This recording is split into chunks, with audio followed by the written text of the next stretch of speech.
Hi, this is the instructional video on how to create data tables and graphs. I think I just might make it data tables for right now. And you're going to be able to see the written instructions right here, instructions for data tables and graphs. I will post, this will be posted and it'll say video instructions. So we're going to follow these written instructions. So the first thing we're going to do is we're going to go into Google Sheets. I'm going to go into my waffle, or you can just type right here in the URL code, Google Sheets. It's up to you. The icon is green.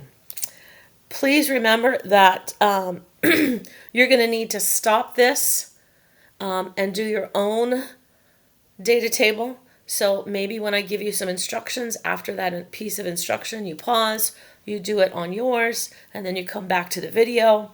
Please rewatch this as many times as you need to. So once I'm in Google Sheets, I'm going to hit the plus button. I'm going to go up here and title it Water Cycle Experiment. And I'm going to go to B4. I never start in A and I never start in row 1. I'm going to delete this dialog box over here, or widget. And here I'm going to start with condition. And then I'm going to hit tab. And for this experiment, or your experiment if you did transpiration or if you did precipitation, you're going to type trial, capital T, and then a space after the L and 1, tab, capital TRIAL, space 2, tab, trial, space 3. If you did 3 trials, you're going to stop here and add your average column. If you did more trials, like evaporation and condensation, you're going to keep tabbing until you get to trial 9. And then after trial 9, your column is going to say average. And then what is it that you're averaging? I'm going to do plant height. Average plant height. And then you also hit a space bar and in parentheses, tell me the units. Height is measured in centimeters, okay? And then I'm going to go down under condition. And this experiment is not a water cycle experiment. This experiment is, I am testing to see how Miracle-Gro affects plant height. I'm testing their commercial. So my first tab here, condition, is I'm just going to say I watered them. And on the first day, the water didn't change in height. On the second day, it changed by a half a centimeter. And on the third day, it changed by a centimeter. Your data is going to look different and your condition is going to look different. This should be in your data table on the piece of paper that you wrote on. Now, since I'm testing Miracle-Gro, mine's going to say Miracle-Gro. Maybe yours is hot water, cold water. Maybe yours is light, no light. I don't know what yours is. Everybody did something different. That's why you needed your data table. Miracle-Gro, it didn't grow the first day like I thought it would.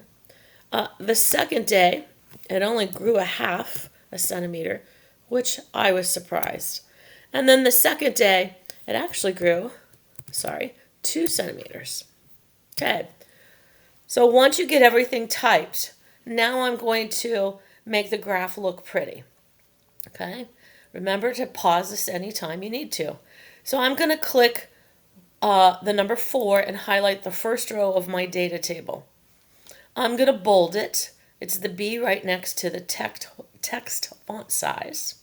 And I'm going to wrap it because my average plant height goes into the next box. So I'm going to click Format, Wrapping, Wrap. Okay, remember pause when you need to and come back. I want to bold column B, so I'm going to hit the B column and I'm going to hit bold.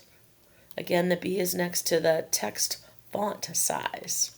I'm going to click out of it so nothing is highlighted. And I'm going to be very particular in how I highlight. I'm going to put my cursor on the word condition, and I'm going to hold my mouse down and drag it down underneath average plant height for me, 2 spots, and I'm going to let it go. If you don't have the correct thing highlighted, then click out and try again. And keep trying until you get it right. Everybody's computer is touchy in a different way. Everybody's mouse pad works in a different way. Once you have this done, you're going to go up to that ribbon at the top that's kind of grayish blue, and you're going to find the window pane. It's right next to the paint can. It says borders. You're going to click borders and all borders. Now my line's drawn in. I'm going to click out of it so I can get rid of the shading or the highlighting. And I want to center. I want to center trial 1, trial 2, trial 3, and average, and all the numbers.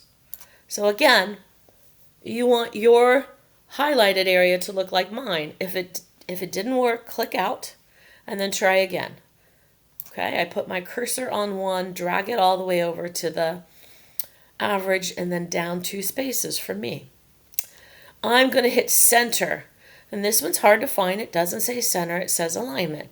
It's in the top grayish bluish ribbon, and it says horizontal alignment. I'm going to click the arrow, and I'm going to go to the middle.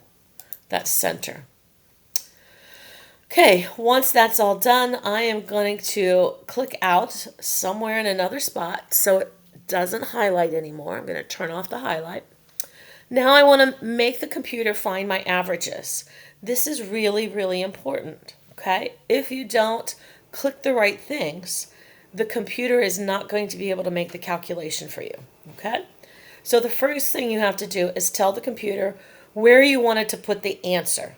I wanted to put the answer in F5, that first box under my average. Now I have to tell it the math I want it to do.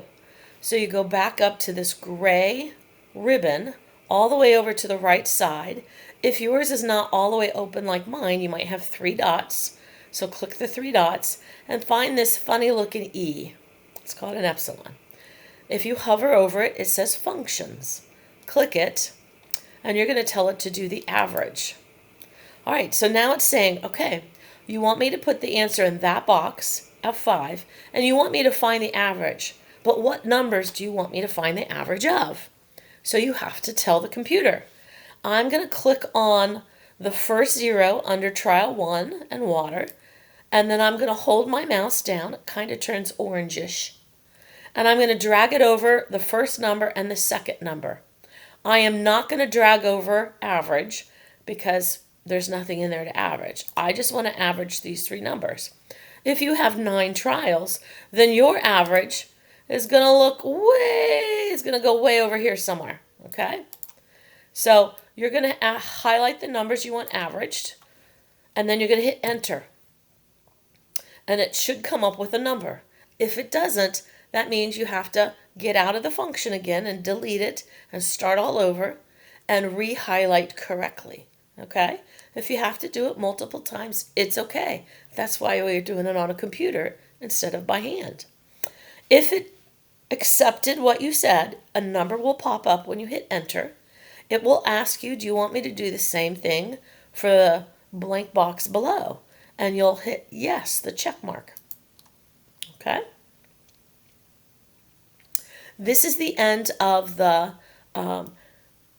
instructional video for how to make a data table. Okay?